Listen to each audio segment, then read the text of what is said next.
What's up, guys? Welcome to Make It Yourself, and I am super excited today because we've got parts.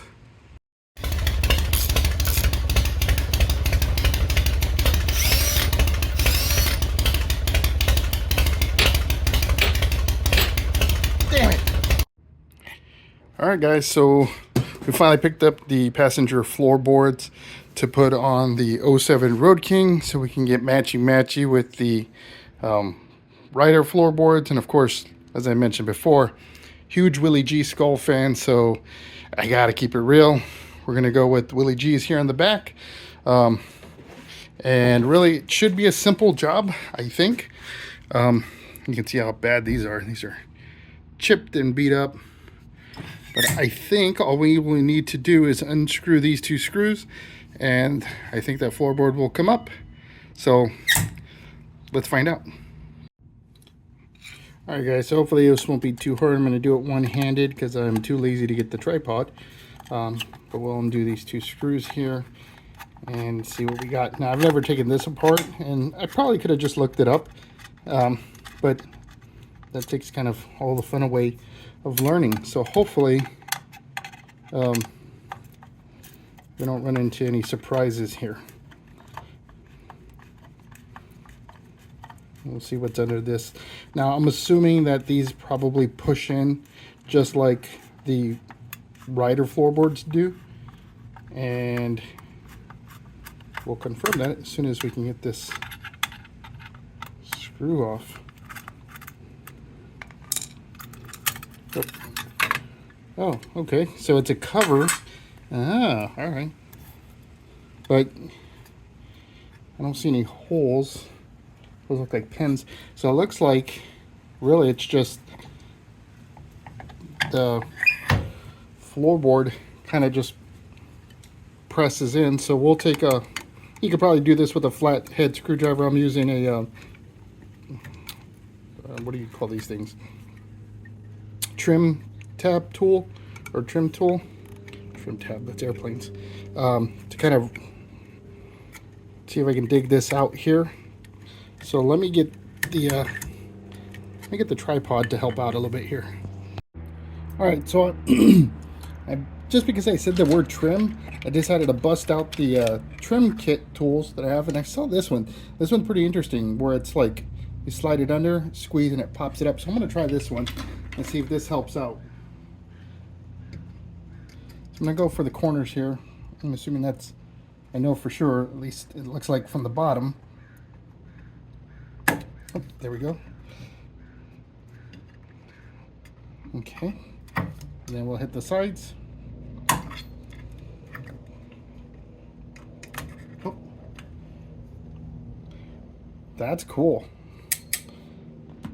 We'll check out that kit here once I finish with this. So what we're going to do now is we're going to get the new one. I'm going to throw just a little bit of silicone grease on there just to make it easier to insert. But you can see it's only contact points are there and then here, so you basically get it installed on these edges, and then almost like a flapper door, you push it down and that should fill into those holes. So pretty straightforward. Let's get the new one. Okay, so here's the new one. In the box there was just the two floorboards, and then there are instructions in there, and according to the instructions, the one thing that they call out that is different than what I am doing, and I'd like to know you guys' feedback on it, is they call out to use soapy water to allow for these anchors, is what they call them, to pass through as you pull them through, just to make it easier. I'm going to be using some silicone grease, which I don't see why it would matter difference, so we'll see. But this is something you can pick up at Home Depot for pretty cheap, maybe $5 or less, right? So it doesn't take much. You just want to put a little bit on there. And the thing that I like about silicone grease is it's safe for rubber products.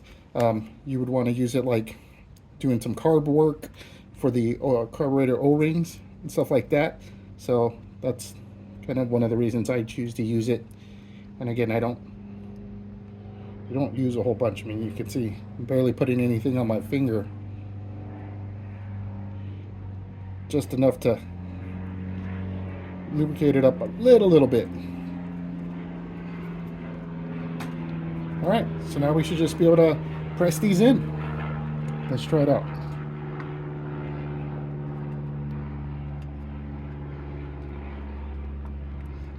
Okay, corners went in.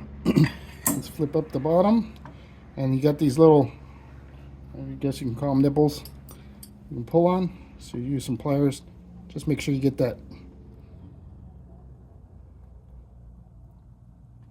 anchor past its little, you want it, there's like an indent, so you want to pull it past that.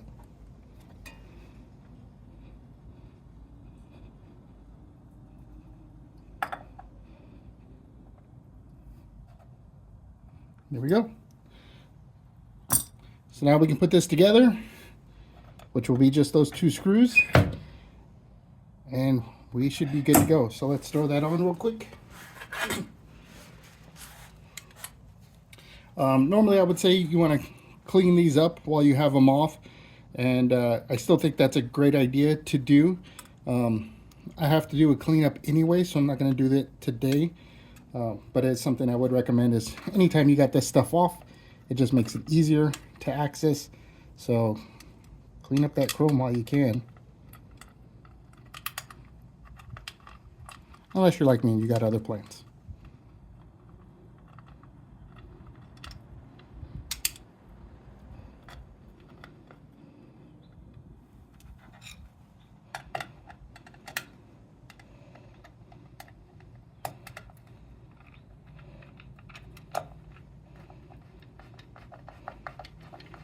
Now, there wasn't any Loctite on these, so they are like the like tapping type screws. So I think that would allow them to be a little bit better to hold in place. So we'll have to make sure we kind of check this when we do our review, so that we know whether or not we've got to worry about stuff like that. You could probably just add in some blue Loctite if you wanted for safety, because the bike vibrates, right?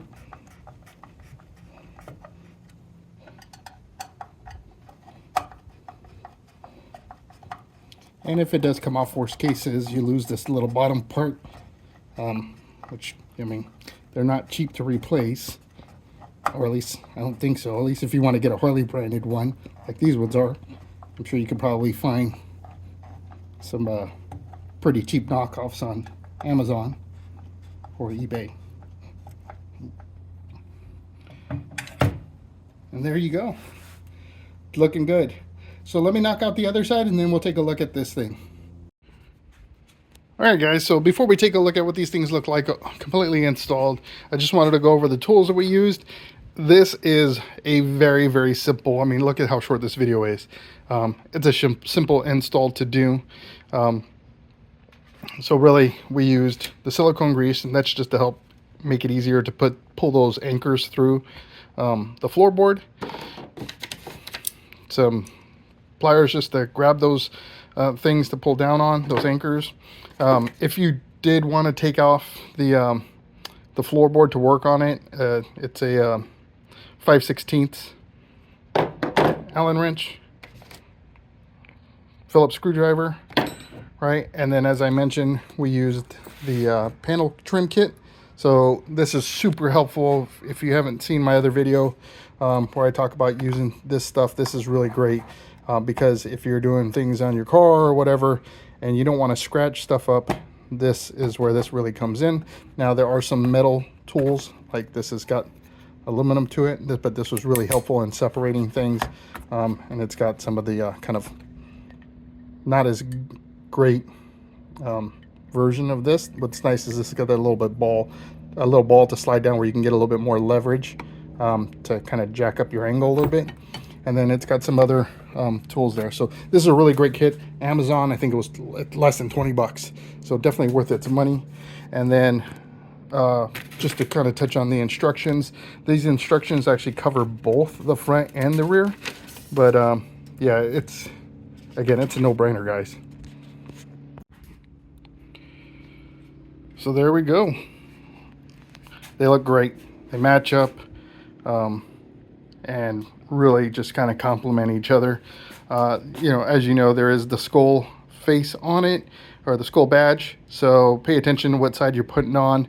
It does say left and right on the bottom of the actual insert itself too, but I mean, come on guys, like, it's got the picture, right? If you're like me, pictures definitely help you do installations. So yep, there you go.